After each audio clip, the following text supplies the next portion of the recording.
8:32 सुमध्याह्न। अथ नर्मदा पुराणम 64वां अध्याय हनुमंतेश्वर तीर्थ महात्म्य। श्री मार्कंडेय जी बोले, हे धर्मराज, मनुष्यों को हनुमंत नामक शिवलिंग की यहाँ स्थापना हुई है उसी की यात्रा करनी चाहिए, जो ब्रह्म हत्या दोष का विनाशक माना जाता है। धर्मराज ने पूछा, ब्रह्म हत्या का दोष निवारक तीर्थ जो नर्मदा के दक्षिण तट पर है उसका हनुमंतेश्वर नाम कैसे पड़ा? मार्कंडेय जी ने कहा, हे युधिष्ठिर, आपका यह प्रश्न पूछना बहुत ही श्रेष्ठ है। यह तीर्थ बहुत ही गोपनीय है। मैंने किसी से इस विषय पर चर्चा नहीं किया है। यद्यपि मैं वृद्धावस्था से ग्रसित हूँ, तो भी तुम्हारे लिए मैं कहूँगा। पहले राम रावण का बड़ा युद्ध हुआ था। ब्रह्मा जी के पुत्र महर्षि पुलस्त्य थे, उनके पुत्र विश्रवा थे। उन विश्रवा से दशानन ब्रह्म राक्षस रावण पैदा हुआ। भगवान शंकर की कृपा से वह तीनों लोकों पर विजय हुआ। उसने सब दैवों को जीत लिया। जब उसने श्री राम की पत्नी सीता का हरण कर लंका ले आया, तब उसके भाई कुंभकर्ण ने सीता जी को छोड़ दो कहकर उसका विरोध किया। विभीषण और मंदोदरी ने भी बारंबार उस पापी का विरोध किया। तो मैं कृतवीर्य के पुत्र सहस्रार्जुन ने जीता है। उस सहस्रार्जुन को रेणुका के पुत्र परशुराम जी ने पछड़ा और उन्हें श्री राम जी ने उन राम को तुम युद्ध में कैसे जीतोगे यह समझाया। रावण ने कहा, चिंता नहीं, अस्त्र रहित बानर, मनुष्य, ऋक्ष आदि और देव असुरों में से मैं कभी भी पराजित नहीं होता हूँ। मार्कंडेय जी बोले, श्री रामचंद्र जी ने सुग्रीव, हनुमान, कुमुद, अंगद और अन्य सहायकों के साथ रावण को पराजित कर मार डाला। महावीर हनुमान ने रावण की अशोक वाटिका को तहस नहस कर दिया। बड़े बड़े सरोवरों को मार डाला। रावण पुत्र अक्षय कुमार भी संग्राम में मारा गया। श्री हनुमान ने राक्षसों के भयंकर समुदाय को मार डाला। इस प्रकार रामायण का विस्तार और सीता मुख्य होने पर श्री राम के अयोध्या चले जाने पर वह वानर श्रेष्ठ हनुमान श्री शंकर जी को प्रणाम करने के लिए कैलाश पर्वत पर गए। वहाँ नंदीश्वर ने वानर श्रेष्ठ हनुमान से खड़े रहो ऐसा कहा। राक्षसों के वध के कारण तुम ब्रह्महत्या के दोष से युक्त हो, अतः हे वानर, तुम भैरव की सभा को देखने के अधिकारी नहीं हो। श्री हनुमान ने बोले, हे नंदीश्वर, तुम शिव जी से इस पाप के प्रायश्चित को पूछो, क्योंकि कई कारणों से मैं पापयुक्त हो गया हूँ। नंदीश्वर बोले, हे हनुमान, तुमने पृथ्वी में स्थित श्री शंकर भगवान की देह से उत्पन्न श्री नर्मदा जी के विषय में क्या नहीं सुना? श्री नर्मदा जी के नाम सुनने से एक जन्म क्या और कीर्तन से 10 जन्म का पाप नष्ट हो जाता है। श्री नर्मदा में स्नान करने से 30 जन्मों का पाप नष्ट हो जाता है। इससे तुम नर्मदा के तट पर जाकर तप करो। इस प्रकार नंदीश्वर के वचन सुनकर वायुपुत्र श्री हनुमान जी और भी नदी संगम के दक्षिण की ओर से नर्मदा तट पर पहुँचे। उस शुभ संगम तीर्थ में श्री हनुमान ने 3 नेत्रों वाले त्रिशूलधारी, जटाओं के मुकुट से युक्त सर्परूपी यज्ञोपवीत को धारण किए हुए, भस्म से शोभित सब अंगों वाले, डमरू का शब्द करने वाले अर्धनारी वेशधारी नंदीश्वर भूषण पर स्थित शांत श्री शंकर भगवान का चिंतन किया। इस प्रकार बहुत वर्षों तक श्री हनुमान ने भगवान शंकर की उपासना की। तब शंकर जी पार्वती के साथ संतुष्ट होकर वहां आए और मेघ के समान गंभीर वाणी से बहुत अच्छा ऐसा बोले, हे पुत्र, तुमने बड़ा कष्ट उठाया। प्रिय हनुमान, रावण के मारने में तुमने कोई पाप नहीं किया। तुम तो स्वामी के कार्य में तत्पर थे। मेरे दर्शन से तुम सिद्ध हो चुके हो। हनुमान जी भी उमा के आधे अंग को साथ में लिए सामने स्थित शंकर भगवान को देखकर साष्टांग प्रणाम करते हुए उनकी स्तुति की। हे शंभु, आपकी जय हो, आपको मेरा प्रणाम है। हनुमान जी ने कहा, अंधकासुर को मारने वाले आपकी जय हो। सिर में गंगा को धारण करने वाले आपकी जय हो। ऐसी स्तुति करने पर वरद श्री शंकर जी ने कहा, हे वायुनंदन वत्स, तुम मुझसे वर मांगो। श्री हनुमान जी कहा, हे महेश्वर, ब्रह्म राक्षस के वध से मुझे हत्या का पाप लगा है। हे देव, मैं आपके संभाषण और दर्शन से उस पाप का भागी न हूँ। भगवान शंकर ने कहा, पुत्र, नर्मदा तीर्थ की महिमा से, धर्म युग के प्रभाव से और मेरी मूर्ति के दर्शन से तुम निष्पाप हो गए हो, इसमें संशय नहीं। हे कपिश्रेष्ठ वायुनंदन, संसार के उपकार के लिए तुम्हारे नाम रूपी दूसरे वर को मैं देता हूँ। ये नाम सब भय बाधाओं के निवारक है। हनुमान, अंजनीपुत्र, वायुपुत्र, महाबली, रामेष्ट राम के परम प्रिय, फाल्गुन, गोत्र, पिंगाख्य, अमित, उद्धतिक्रम, विशाल, समुद्र को लांघने में श्रेष्ठ, दशग्रीव, दर्पहा, रावण के अभिमान को चूर करने वाले, लक्ष्मण, प्राणदाता और सीता शोक विनाशक, ये नाम कहकर भगवान शंकर माता पार्वती के साथ अंतर्धान हो गए। तब हनुमान जी ने भक्तिपूर्वक शंकर भगवान की मूर्ति को स्थापित किया। उन्होंने आत्मयोग के बल एवं ब्रह्मचर्य के प्रभाव से श्री शंकर भगवान के शिवलिंग की स्थापना की। भगवान शंकर की कृपा से वह शिवलिंग समस्त कामनाओं को पूर्ण करने वाला है। ये शिवलिंग अच्छेद्य, किसी के द्वारा भी न काटे जाने योग्य, तर्क से परे और विनाश उत्पत्ति से रहित है। श्री मार्कंडेय जी ने कहा, हे पुत्र, हनुमंतेश्वर तीर्थ से प्रत्येक विश्वास की बात सुनो। हे पांडुनंदन, जो घटना त्रेता के अंत और द्वापर के आदि में हुई, उस समय पृथ्वी में सुपर्वा नामक राजा को सदा ही सभी प्रकार का सुख प्राप्त था। उसके राज्य के सभी पुरुष दीर्घायु थे। वह राजा पुत्र धन से युक्त तथा चोरों के उपद्रव से रहित था। सतबाहु नामक उसका पुत्र भयंकर पराक्रमी था। हे राजन, वह सदा ही पापी पुरुषों के साथ विषयों में आसक्त होकर संपूर्ण पृथ्वी, पर्वत और वनों में घूमने लगा। मृग और शुकरों से पूर्ण उस वन में क्रीड़ा कर उस राजा ने कहीं श्री नर्मदा को प्रणाम किया। आगे वह चीनी वन की शोभा से संपन्न कदम्ब वृक्षों के शोभित 100 कोस तक विस्तीर्ण हनुमंत वन में जा पहुंचा। वह वन पलाश, जंभीर, करंज, खैर, पाटल, गुलाब और बेर के वृक्षों से युक्त, समी और तेंदु वृक्षों से परिपूरित, मृगों के झुंडों से युक्त, भोरों के स्वरों से प्रतिध्वनित तथा अनेक कबूतर तथा पक्षियों के शब्दों से शब्दायमान था। शरद ऋतु में आश्विन मास के कृष्ण पक्ष में उसने वहाँ रमण किया। वन के बीच में जाकर किसी पुस्तक को हाथ में लिए हुए चंचल पीत वर्ण वाले ब्राह्मण को देखकर उसने पूछा। सतबाहु ने कहा, हे ब्राह्मण श्रेष्ठ, तुम इधर उधर देखते हुए पुस्तक हाथ में लिए अकेले क्यों घूम रहे हो? कहो। ब्राह्मण ने कहा, हे राजन, मैं कान्यकुब्ज देश से आया हूँ। श्री हनुमंतेश्वर तीर्थ के जल में अस्थि प्रक्षेपण हेतु राजकन्या ने मुझे भेजा है। राजन ने कहा, हे ब्राह्मण, हनुमंतेश्वर तीर्थ के जल में अस्थि प्रक्षेपण किस लिए और क्यों किया जाता है? यह आश्चर्य की बात मुझसे कहिए। हे राजन, सुपर्वा के पुत्र सतबाहु ने अपने वाहन को छोड़कर भूमि में मस्तक रखकर प्रणाम कर हाथ जोड़े और ब्राह्मण से अपना सब प्राचीन वृत्तांत कहा। ब्राह्मण ने कहा, कान्यकुब्ज प्रदेश में बड़ा प्रतापी शिखंडी नामक राजा है। वो पुत्र रहित है। बड़े मनोरथों से उसके यहाँ एक कन्या हुई। अपने पूर्व जन्म का स्मरण रखने वाली वह नर्मदा के प्रभाव से अति सुंदर अंगों वाली थी। किसी समय उस कन्या के पिता शिखंडी ने कहा, हे पुत्री, इस अनित्य संसार में मैं कन्यादान करना चाहता हूँ। कल का कार्य मनुष्य को आज ही कर लेना चाहिए और दिन के पिछले भाग का कार्य दिन के पूर्व भाग में ही करना उचित है।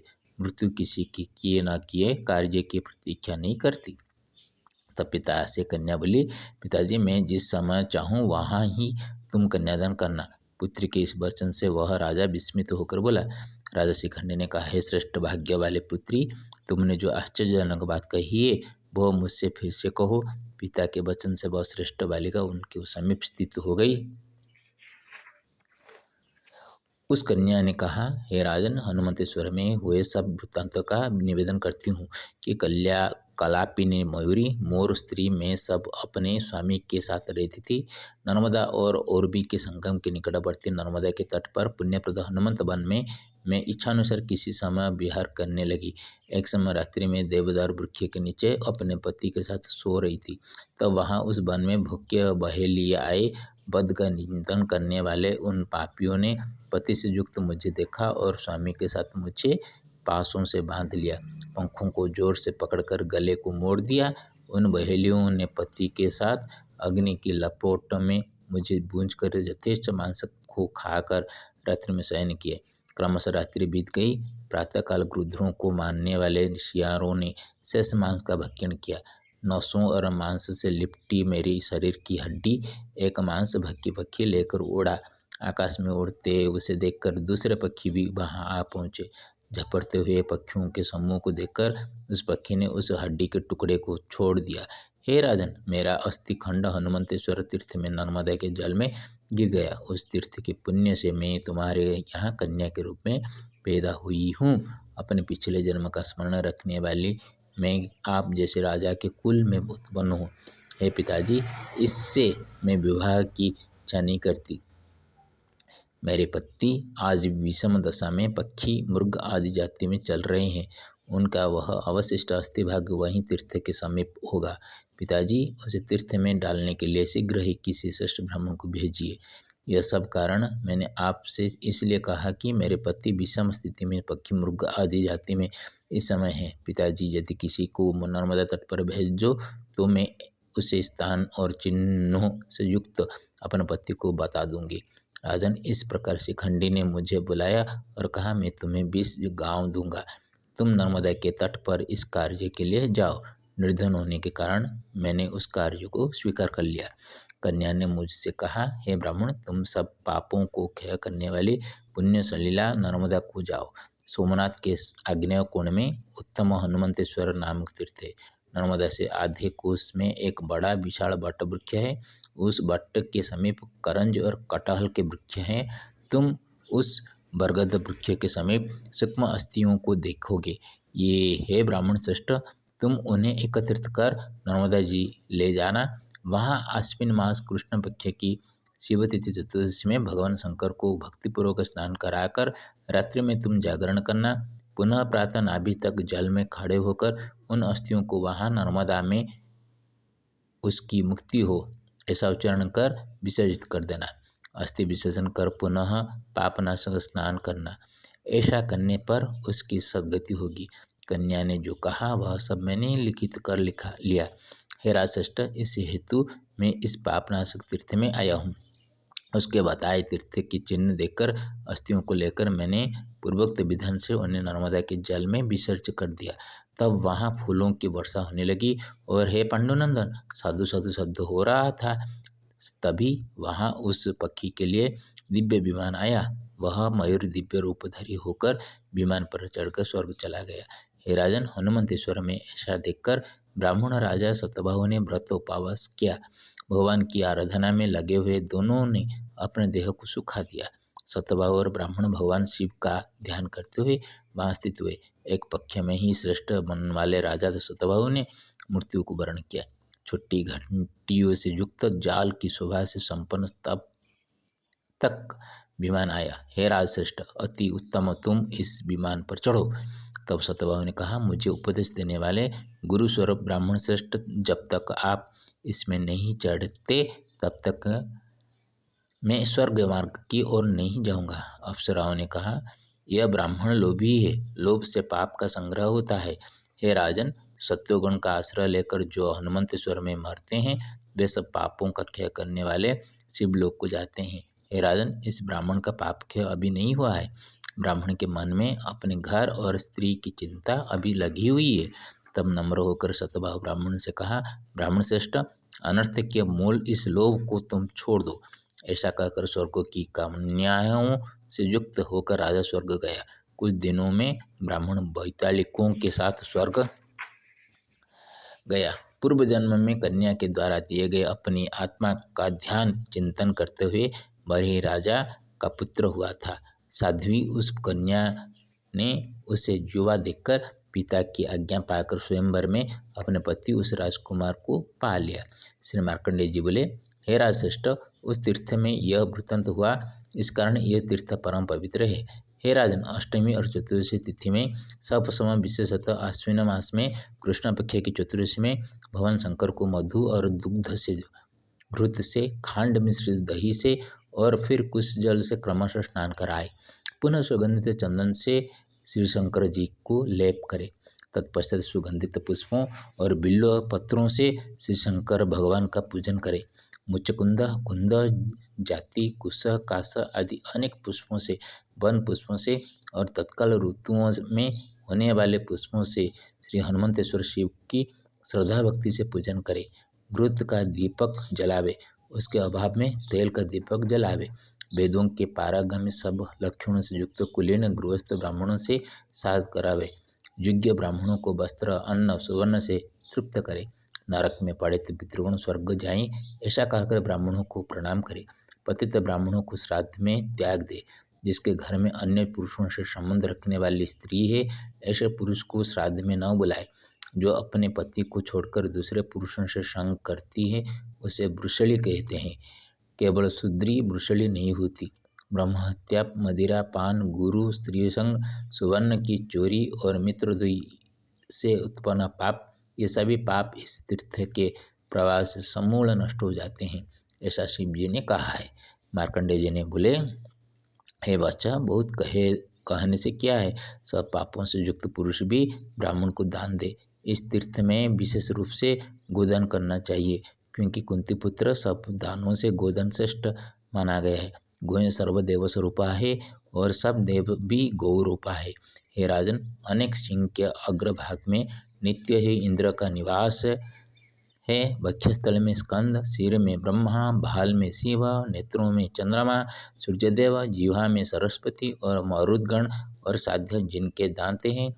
गाय के हुंकार में अंग व्याकरणादि पदक्रम सहित चारों वेदों को स्थित जाने। असंख्य तपस्वी ऋषि गाय के रोम छिद्रों में निवास करते हैं। महिष वाहन, दंड हस्त वाले, बड़े शरीर वाले, शुभ अशुभ परीक्षण वाले, काले वर्ण वाले यमराज नित्य ही गाय के पृष्ठ में स्थित हैं। चारों पुण्य सागर दूध की धारा वाले गाय के स्तनों में रहते हैं। विष्णु के चरणों से उत्पन्न दर्शन से पाप नष्ट करने वाले भगवती गंगा जिस गाय के मूत्र में स्थित हैं, अतः वह सदा विद्वान के द्वारा वंदनीय है। पवित्र सर्वमंगलदायिनी भगवती लक्ष्मी भी नित्य ही गौ के गोबर में स्थित है। अतः ये पांडुनंदन, मनुष्य को गौ के गोबर का शरीर में लेप करना चाहिए।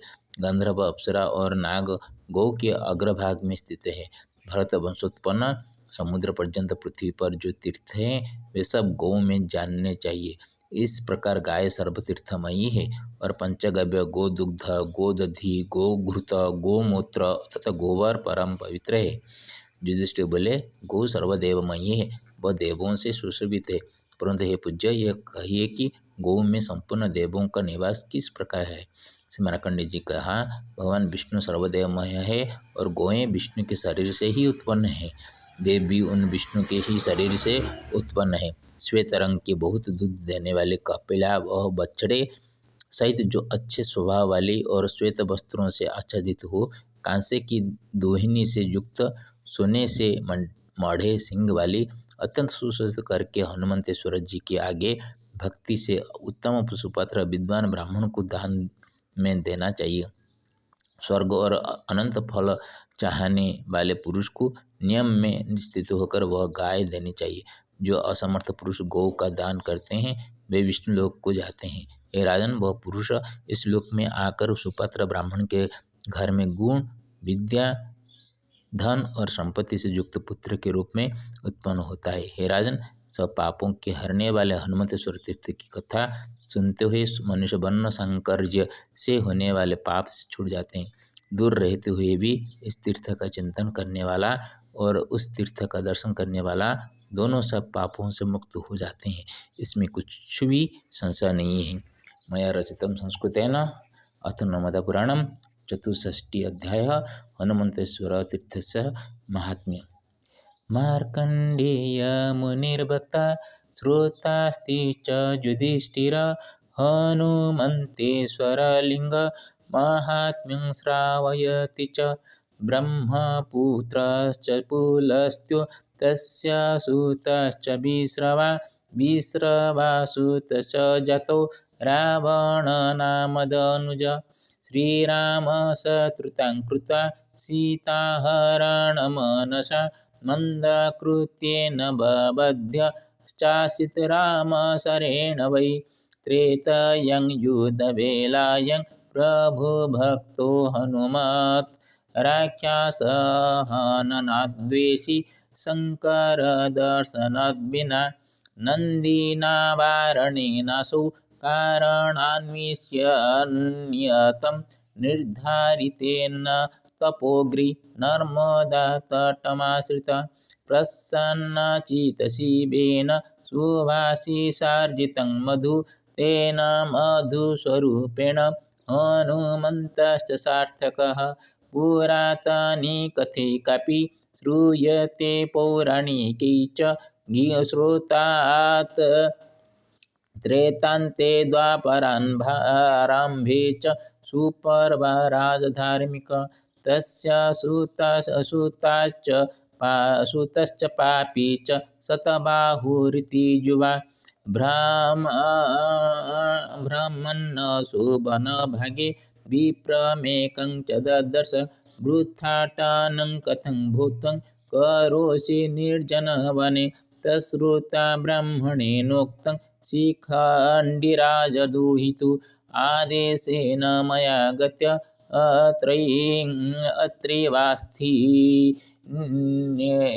अस्थिनि विसर्जितः जातिस्मरानुर्पकन्या स्वपतेश्च विरहिणी पक्षे जन्मनिशा निशापत्या साकं रात्रौ च सहिता व्याधेन कृतहत्याया मस्तीनि निक्षिपितानि तेषु चास्तिषु चाप्येकं हनुमन्ते निपतितं यद्वारा सा पुनर्जन्म राजकन्येव च गता पत्युद्धाराय सा मां च प्रेषिता कृतकर्मणे। उत्कल भाषा सुण राजा बारे मनोकर्ण देई हनुमत तीर्थसार ब्रह्मपुत्र सिद्ध पुलस्त्य महर्षि विश्रावानंदन सार विश्रावानंदन रावण राक्षस सीता हरणे मरण प्रभु भक्त हनुयुद्धे ब्रह्म मारी ब्रह्म हत्याकारी जन शिवंक दर्शन नुहई तांकर नंदिक आदेश सुनी नर्मदा तटारे करी तप भारी तुशील शंकर पुणी राजकुमारी पूर्वजन्म स्मरी निज प्रतिमुक्ति अर्थे शिखंडी राजार राजकन्या जान ब्राह्मण पठाए स्वार्थे पक्षी जन्म काले पति सह नारी व्याध सारे होए हत अस्थिखंड किंतु सौभाग्य नर्मदा हनुमते पड़ी मुक्त। विशेषतः ये बड़ा होने से संक्षिप्त में जो कुछ है उसको मैंने वर्णन किया। शोभाय भवतु।